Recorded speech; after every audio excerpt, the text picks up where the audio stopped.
Okay, and then lastly we have the physical or environmental forces, also known as the natural forces or natural environment.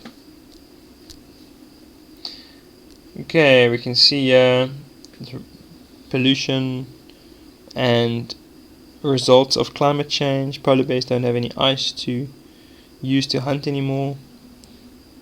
Lack of water, and of course recycling is very important. Okay, it's becoming an increasingly relevant issue, these things, because it's getting worse and worse. For example, climate change. Climate change, pollution, scarce resources like water, and recycling, non-wasteful packaging, and so forth. And then, of course, the use of environmentally friendly ingredients. All of these things are important in this space. Climate change. Really, there's a big challenge when it comes to climate change. South Africa has recently experienced lots of problems regarding water, and there's been droughts everywhere. That's probably as a result of climate change. Also, the depletion of the ozone layer has a negative impact on the climate. There's attempts to regulate activities of businesses to limit the impact that industrial activity has on the climate, like putting all kinds of interesting smokes into the air which damages the ozone layer. Pollution. Pollution can be described as the unwelcomed concentration of harmful substances detrimental to the environment. And it takes the form of carbon emissions from cars and from factories or combustion engines, chemicals, sewage, and even an excessive concentration of fertilizers, all part of pollution.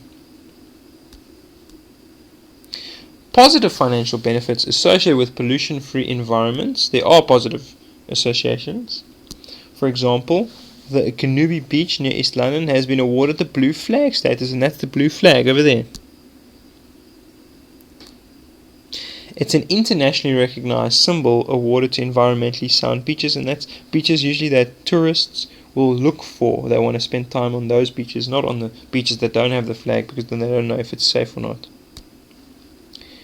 Okay, so it can result in an increased number of international tourists visiting the beach, so it pays to be healthy, right, in this context. Then we have scarce resources. Right, so we're looking to harness the energy from different resources like the sun and the tides and the wind and the sea currents these days, because there's a limited amount of oil that's left. Okay, and when it's exhausted, when it's finished, then what? So most scientists are looking for alternative ways to produce electricity.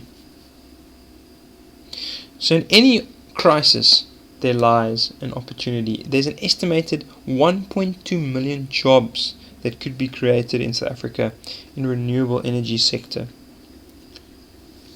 That's quite a lot. Okay, then we have renewable energy.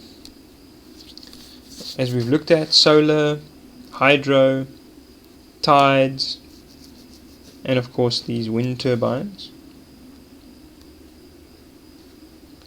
Okay, we've always lived in a world of finite resources, and unless we manage it properly, for example, our fish stocks can be depleted. That's the amount of fish that we can fish in the ocean or in the dams. And some are actually on the verge of extinction now because they've been fished so many times. The challenge is finding renewable sources of energy to replace the current reliance on oil and coal. Okay. One renewable energy that needs to be considered, or that has been considered, is nuclear energy. It's renewable, but it's not necessarily very clean, because there's nuclear waste, and if there's a nuclear plant meltdown, it can have devastating effects on the surrounding community, like Chernobyl. Okay, then we have recycling and non-wasteful packaging.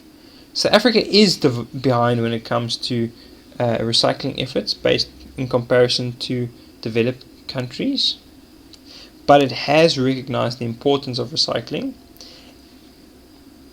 And there has been legislation put in place to force people to buy their plastic bags from your Pick n Pays and Checkers instead of getting them for free, so that people will recycle and not just buy new packets every time or get new packets every time.